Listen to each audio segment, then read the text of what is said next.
এবারে স্ত্রীটা যদি কোনো অসুবিধা হয় আপনাকে ওকে মানে একটু ভালোবাসা দিতে হবে, খাস্তা না হয় ওকে একদিন ভালোবাসা দেন, ওকে একটু আদর করেন। ও যদি ঘেমে যায় ঝোঁককে একটু বাতাস করতে লাগেন, ঘরে নিয়ে যায় বাতাস করতে শুরু করে দেন, দেখ কহিতে লাগেন ওরে হার সোনা রে, আহা হা, ওরে হার কলজা রে, ওরে হার জান রে, ওরে হার পাখি রে। বাংলাদেশের লোক ফের করছে ওরে আমার খুশখুশি রে। হ্যাঁ জি ভাই, মোবাইল শুনবেন, মোবাইলে দেখবেন ওরা স্ত্রীটাকে কয়েছে ওরে হার খুশখুশি রে, লাখটা ধরে টেনে লিখে ওরে হার খুশখুশি রে। তো একটু স্ত্রীকে আদর করেন, সোহাগ করেন। এক হাতে কোনোদিন তালি বাজবে না ভাই, দু হাত লাগাইতে হবে নাকি। তো স্ত্রীটাকে খুশি করতে হবে পুরুষকে, পুরুষ খুশি করবে স্ত্রীটাকে নাকি। স্ত্রীর সামনে একটু ডেনেস দিয়ে হাঁটেন আপনি, ও কইবে রে বাপরে পেয়েছি রে ভাই, মনের মতন স্বামী পেয়েছি ভাই। কোনো সময় ঘাড়ে উঠান উঠে 3 পাক ঘুরান সানসানিয়ে দেন নাকি, স্ত্রী খুশি হয়ে যাবে ভাই। তো কথা হচ্ছে স্ত্রীকে ভালোবাসা দেন। আপনার একটা ভালোবাসার লেগে স্ত্রীটা বাপকে ছাড়া মাকে ছাড়া, এটা পৃথিবীর কাজ ভাই, পৃথিবীর এটা রীতি রেওয়াজ। নিজের বেটিকে কেউ পুষতে পারছে? রাজা বাদশাহ নিজের বেটিকে পুষতে পারছে? পরের বেটাকে দিতেই হচ্ছে। আমরা পরের বেটি আনছি, নিজের বেটি পরকে দিছি, এটা দুনিয়ার রেশমি রেওয়াজ। স্ত্রীটাকে ভালোবাসেন, স্ত্রীকে একটু ভালোবাসা দেন। যা খাবেন একটু খিলান, ভাত খাবেন চারটে ছেড়ে দেন, গোশ খাবেন এখানটা গোশ রেখে দেন থালিতে, 2 লোকমা ভাত ছেড়ে দেন, খাতইটিরে এই আর খাওয়া যায় না, পারে না, পাইলে তো আর এক থালি খাওয়া যাবে, কিন্তু ছেড়ে দেন, ওকে খুশি করেন। এটি খেলে তুই এখানটা গোশ ছেড়ে দেন, একটি ভাত ছেড়ে দেন, বাস যা তুই খা। মহব্বত বেড়ে যাবে, ভালোবাসা বেড়ে যাবে। কিন্তু জিন্দগিতে আপনি ভাত ছাড়ে না। কতগুলা পুরুষ আছে খেপা পুরুষ, যেদিন সবজি দেয়া, আলু কবি দেওয়া, বাগুন দেওয়া ভাত ওদিন ছাড়ছে, আর গোশ দেওয়া ভাত ওদিন 4টা থালি মেখে ওই দিন বলে থালি 4টা খাওয়া সুন্নাত। ও খেপা জানে না, মুলবির ঘমকে শুনেনি যে স্ত্রীকে চেটি ভাত ছেড়ে দেওয়া সুন্নাত, এটা শুনেনি। ও তখন ওই 4টা একদম খেয়ে নিছে, মাছ গোছ হয়েছে ওই দিন, আর যেদিন সবজি ওই দিন ছেড়ে দিলে। ও যখন রাগ করে গরুর নেন ভাত থেকে ঢেলে দিলে, তোর গুষ্টিকে বেঁচে যা। তুই আলু দিয়া তখন তুই হাঁকে দিছি, তার গোস মাছ তখন তুই খেয়ে লিছিস। স্ত্রীটা রাগে যায়, মানে সামনে গরু নেন্দে ঢালছে, নেই ওই মুরগিকে দিয়ে দিচ্ছে, যা থালিখান ঠুকে উল্টে দেখো, হাত দাও। কি করছে কিনা এরকম ভাই কহেন তো? একটু সাবধান হয়ে যান, সতর্ক হয়ে যান, শিক্ষা করেন। এগুলো খারাপ কথা নয়, ভালো কথা। আপনারা একটু সজাগ হন, স্ত্রীকে ভালোবাসা দেন, আদর করেন, সোহাগ করেন, ভালোবাসা দেন। স্ত্রী আপনাকে ভালোবাসা দিবে, আদর করবে, সোহাগ করবে, স্বামীকে খুশি করবে। তো মায়েরা আমার, বোনেরা আমার, এবার ভালো করে শুনেলেন। এইবার বিবি ফাতিমা জিজ্ঞাসা করলো কাটুরার বিবিকে, তোমার এখানে মাইচ্চা দেখলাম, মাইচ্চা খানে এসে বসবে, পাখা দিয়া তুমি বাতাস করবা, আবার দেখছি এখন লাঠি কেনে থাওয়া আছে। কাঠের বিবি বলল, যদি আমার ওপরে আমার স্বামী রেগে যায়, সেবা করতে কম হয়ে যায়, যদি আমার ওপরে রাগান্বিত হয়ে যায়, আমাকে হাত দিয়ে মারবে, চড় থাপ্পড় মারবে, চড় থাপ্পড় মেরে যদি ওর রাগ না মিটে, লাঠি দিয়া সাটাসাট মারবে। লাঠি খানটা যা তোকে ঢুঁড়তে না হয়, লাঠি খান পার্সে রেখেছি, ঢুঁড়তে গেলে কষ্ট হবে, যাতে ওকে লাঠি ঢুঁড়ে বেড়াতে না হয়। লাঠি খান ঢুঁড়ার পরে, লাঠি দিয়া মারার পরে যদি ওর মন না ভরে, লাঠি দিয়া মেরা হাইসা খান রেখেছি, হাইসা খানটা ওকে ঢুঁড়তে না হয়, লিয়া লাগবে কোপাইতে।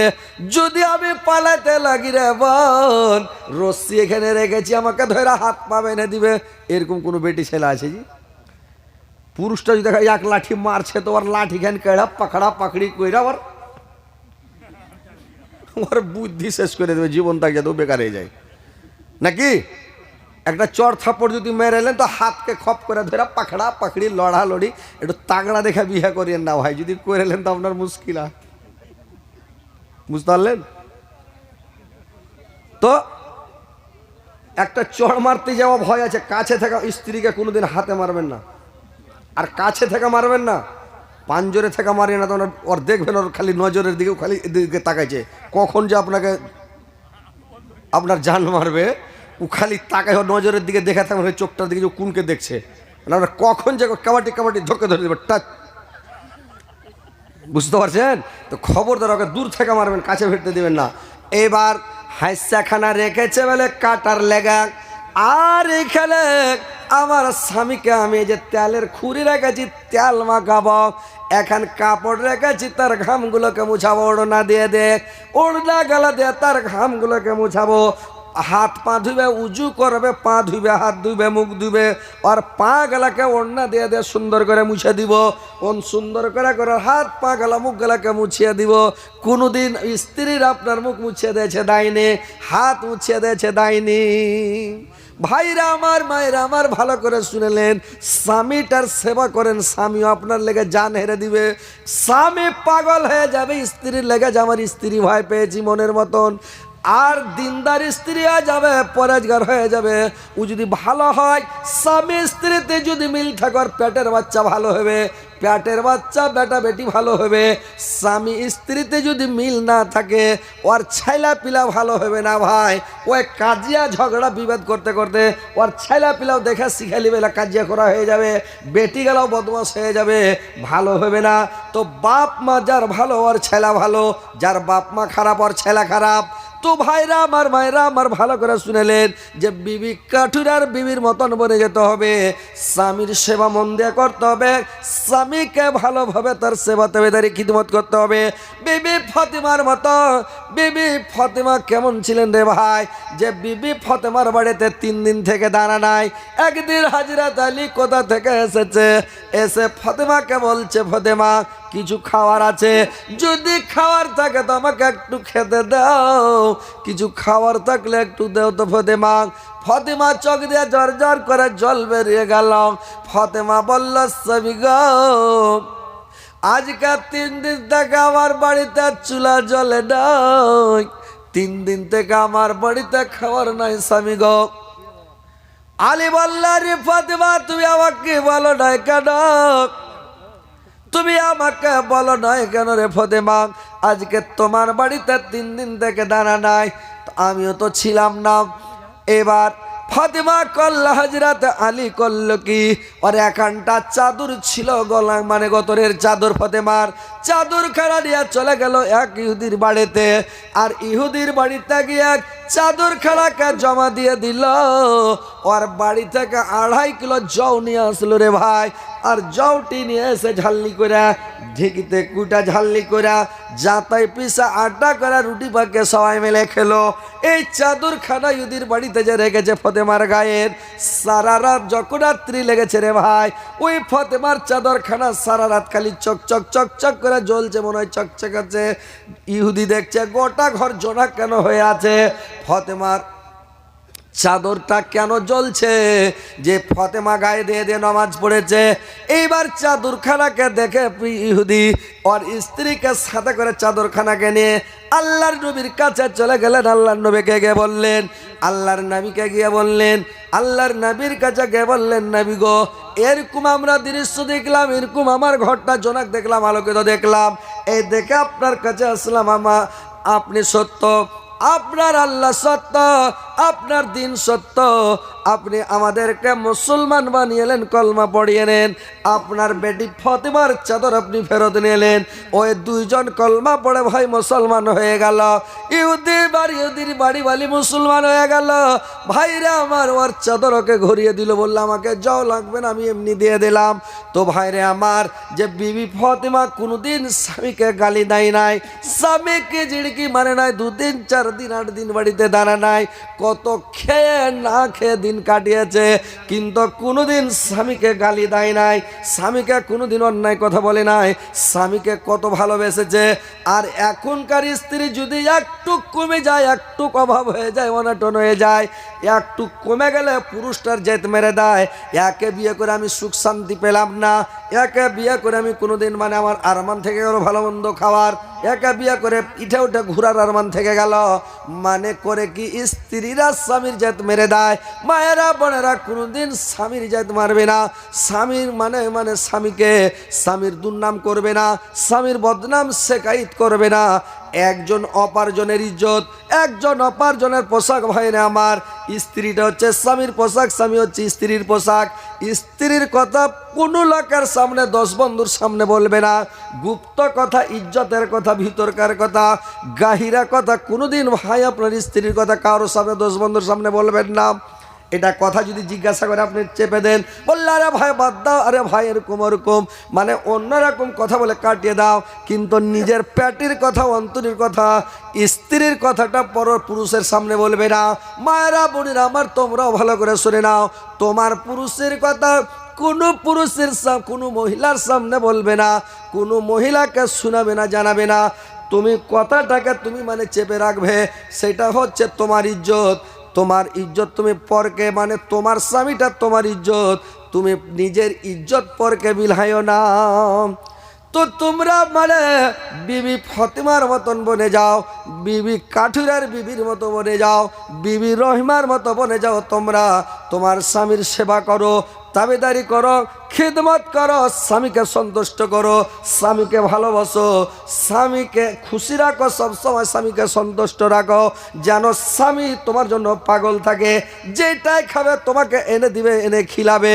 কিন্তু তোমাকে যদি এনে দেয় তো তুমি ফের ওকে, কতগুলা স্ত্রী আছে মন বুঝার লেগে কিছু এনে দিয়েন, কতগুলা যেগুলা ভালো স্ত্রী একাই খাবে না ভাই, আপনাকে সাথে করে খাবে। রাত্রি যখন রাত লাগবে তখন দুজনা মেলা বসে শান্তিভাবে খাবে। আর কতগুলা বদমাহিস মহিলা আছে, ওকে আইনে দিলে আপনি লক করে দিলেন যেটি তোর লেগে লিয়ে ও লক করে কখন পার করে দেশ। আর একবার যদি পুচ করেন, হারে তোর লেগে যে লিয়ে এসছেন ধনিয়া চপ আর ডিম চপ গালা, বেগনি চপ গালা, কি খাইলেছি বললে তোখরি খাইলেছি, ওকে পার করে দেখি, পার করে দেবে। আর যদি ভালো স্ত্রী হয়, আপনাকে ভালোবাসে, আপনার যদি মনের মতন স্ত্রী হয়, হরগিজ খাবে না, আপনাকে সোতে করে খাবে। ও চেষ্টা করবে আমার স্বামী বেশি খায়, আর আপনাকে মনে করতে হবে আমার স্ত্রী বেশি খাক। কিন্তু এটা হচ্ছে সুন্নাত ভাই। আর আপনি যখন কুটুম নিয়ে খেতে বসবেন, 2-4 জন খেতে বসবেন, তাবলিগ জামাতওয়ালারা কি করে, একখানটা প্লেটে খেতে বসে 4 জনা 5 জনা, বড় প্লেটগুলাতে, যেগুলো তাবলিগ জামাতের লোক বেড়ায়, তো আমরা দেখেছি। তো গোশ আর সবজি এক জায়গায় ঘন্ড করে রান্না করে খেতে দেয়। তো গোশ পড়েছে 2-4 খান, তো গোশ খায় না, ঠেলে দিছে ওইদিকে যে আমার ভাই খায়। ও সবজি দিয়ে ডাল দিয়ে খাচ্ছে, ও গোশ খানের দিকে ঠেলে দিলে যে আমার ভাই খায়। ও ঠেলছে ওর দিকে যে ও খায়, ও ঠেলছে ওর দিকে ও খায়। আর ওর থালির মধ্যে যদি একটা হাঁ খেয়ে লোক পড়ে, যে খালি গোশকে টানছে আর দিচ্ছে হলারে, মানে ও খালি চলেছে দিয়া, ওরা ঠেলাঠেলি করছে যে ও খায় ও খায়, আর ও পাড় পাড়িয়ে দিচ্ছে খায় সব গানি কই কে এক গ্লাসেস, বুঝতে পারলেন? এগুলো হলো রাইট করছিল। তো আপনাকে চেষ্টা করতে হবে, কোনো মানুষকে খালি লোকের কাছে চা খাইয়েন না, কোনো জিনিস খাইয়েন না, লোককে খিলান, আপনার রুজিতে আল্লাহ বরকত দেবে। আপনি লোককে খিলান, লোকের কাছে খাইতে যায়েন না। কতগুলো লোক আছে খালি লোকের কাছে খাওয়ার চেষ্টা, কিন্তু আপনি খাওয়ার চেষ্টা করেন না, লোককে খিলাবের চেষ্টা করেন। লোককে বলেন যে আমি লোককে খিলাবো, লোক খায় আমার কাছে কত খাবে, আল্লাহ রুজি দিবে আমাকে, পয়সায় বরকত দিবে, টাকায় বরকত দিবে, ধানে চালে বরকত দিবে, রুজিতে বরকত দিয়ে দিবে আল্লাহ। কোনোদিন কুটুমকে খিলিয়া, ফকির মিসকিনকে খিলিয়া, গরিব দুঃখীকে খিলিয়া, মুলবি মাওলানাকে খিলিয়া কোনোদিন কমবে না আপনার। আর যারা খিলাইবে না, ওর হাই হাই দই দই মিটবে না, ওর জমাই হবে না, ও কাঞ্জুসি করবে, কাঞ্জুসি করে ও করতে কাজ করতে পারবে না, বুঝতে পারছেন? তো মানুষকে খিলান, ফকির মিসকিনকে খিলান, গরিব দুঃখীকে খিলান, মুলবি মাওলানাকে খিলান, ইয়াতিমকে খিলান, খিলান। মানুষ যদি নমাজ পড়ে, নমাজের এবাদত খুবই ভালো এবাদত, রোজার এবাদত খুবই ভালো, কিন্তু হজের এবাদত খুবই ভালো, খুব বড় এবাদত হজ করা।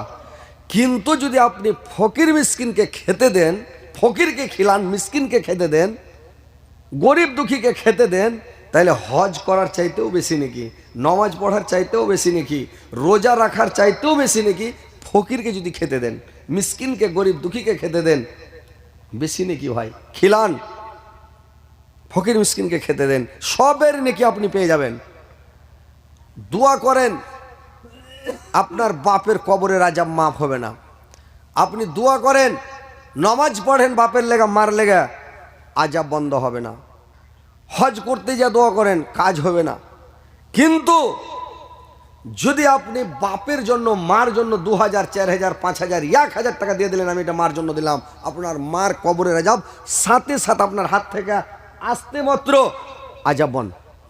আপনার বাপের কবরের আজাব মাপ, মার কবরের আজাব মাপ, মানে বন্ধ হয়ে গেছে, আজাবটা বন্ধ হয়ে গেছে, কবরের আজাব হবে না আর। তো দানের নেকিটা এত পাওয়ারফুল এবাদত, এত শক্তিশালী এবাদত, আপনি দানে আপনার কবরের আজাব মাপ হয়ে যাবে।